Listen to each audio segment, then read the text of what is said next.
where I want to start. Homeless youth, I feel like, suffer from a double invisibility problem, right? I think the homeless are largely invisible to us in many ways. We don't think about them. We don't think about their needs nearly enough. But then their children, I think, are kind of obscured by even more, because if we think of them in the context of their parents and their problems, and not their particular problems. And we don't see them for kind of who they are and the really distinct challenges that they often face because they aren't with their parents. So many of them are out on their own. And so Covenant House has always been one of my favorite places, because it really does get that, and it really does focus on these youth as individuals with really specific needs. Absolutely. Yes, we've been headquartered here in Detroit for 25 years. So this year is our 25th anniversary. We also have a presence in Grand Rapids. So about 4 years ago, we opened a second shelter there. And it really gives us the unique perspective that we are challenged with meeting the needs of our youth on both sides of the state. And quite frankly, Stephen, the needs are very much similar. They're very much the same. The needs of the youth in Detroit are remarkably close to those in Grand Rapids. So it's just something that all of us need to work towards. Yeah. So let's talk a little about the specific work you guys do there at Covenant House.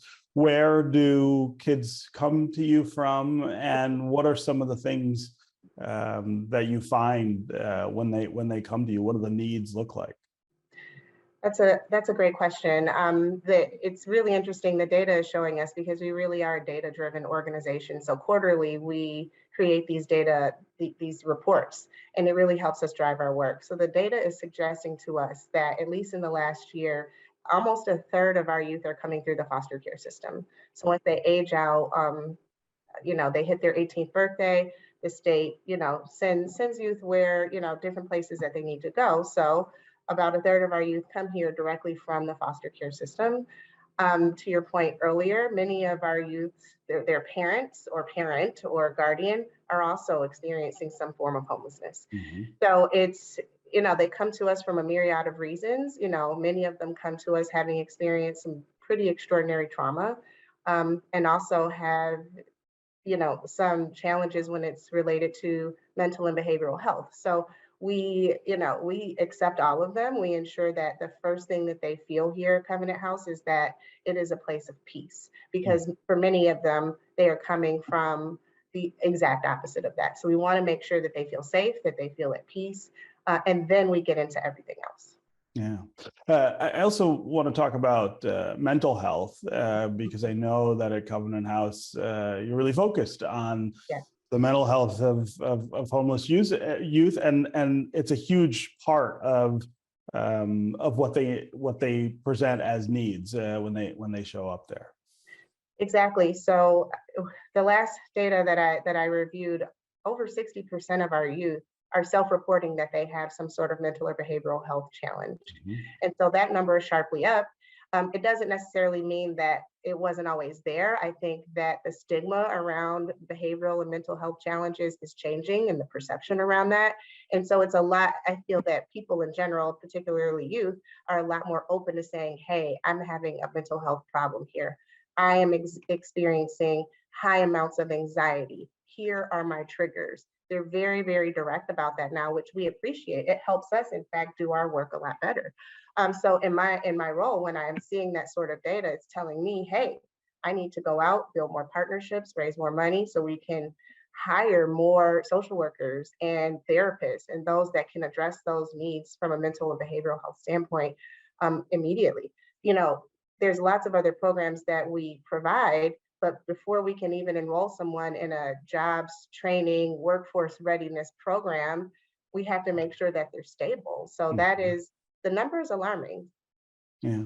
I also want to talk about the successes there at Covenant House. I mean, you encounter these youth at a pretty low point in their lives, but you're remarkably effective at moving them to better spaces. Talk about some of the ways that you send them to better lives.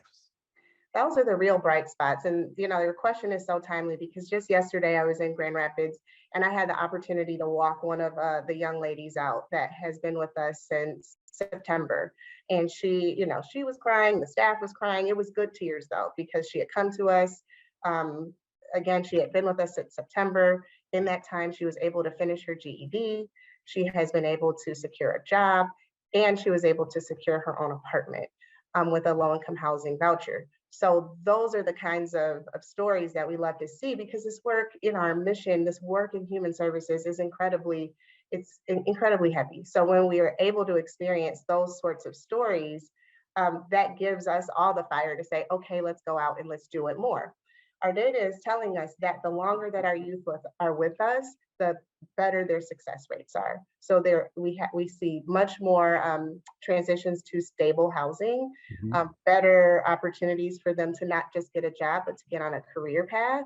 So we have lots of success around that. Many of our youth leave us both having secured their GED in many cases, enrolled in some sort of post-secondary education, whether it's community college or four-year education, and they also have jobs. So that's our real goal. So for them to come through our doors, again, to make them feel safe and secure, to be able to build that trust, and then so that they're able to successfully exit our program so that they can end that cycle of homelessness. The age group that we work with is so critical because we are really trying to catch them before they become chronically homeless. And as you know, once someone reaches that state, the barriers are so much higher. The challenges for them are so much more incredible. So for the time that they're with us, if we're able to help stop that cycle of homelessness, I feel that we are doing a better job in the long run so that they don't return to that cycle. And sometimes they do, unfortunately, and they come back to us and we start the whole thing all over again. But we've seen many successes and we're really grateful for that. Yeah. I'm also curious about the pandemic and its effect on youth homelessness. This is not something we've heard a whole lot about, but I'm sure at Covenant House, you're seeing up front how that has changed perhaps the face of youth homelessness or the difficulty of saving people from it. Definitely. So, during the pandemic, many human service organizations, not many, but all of us had to lessen our capacity just from a safety perspective. So it was but we worked really well with the city of Detroit, with the health department, with city leaders on where else we could place these young people so they weren't just on the street. But I feel that the level of isolation that many of them felt, just given that there was very little interaction, we were not able, many and other organizations experience this too. We have lots of partners that come on campus that facilitate programs, that do mentorship programs, that volunteer with us. And we had to limit that for at least the first 2 years of the pandemic. And we're beginning to bring that back now. But that isolation definitely had an impact on every single person on our campus, whether they were employed or whether it was our youth. I think it's also a reason, Stephen, that we're starting to see that increase in the need for behavioral health services because we all were impacted in different ways through the pandemic. And so adding, the experience of homelessness on top of it, I think it's just, really, really made that number increase from a mental health perspective. The need. Yeah.